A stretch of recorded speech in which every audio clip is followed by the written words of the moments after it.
In this problem, we're asked to subtract two whole numbers. We're asked to subtract 2,059 from 8,907. In order to do this, we subtract ones, then tens, then hundreds, and then thousands. We'll begin by subtracting ones. We want to subtract 7 minus 9. But in order to do that, we need to have more ones in the top number. We can't subtract 7 minus 9.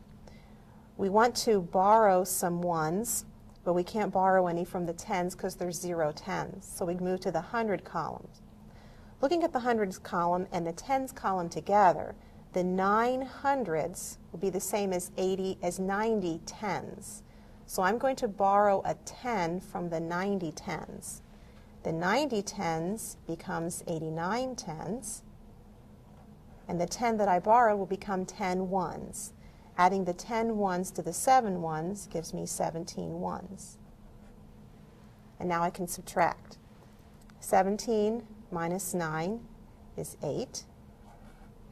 9 minus 5 is 4. In the hundreds column, 8 minus 0 is 8. And finally, in the thousands column, 8 minus 2 is 6. So the difference is 6,848.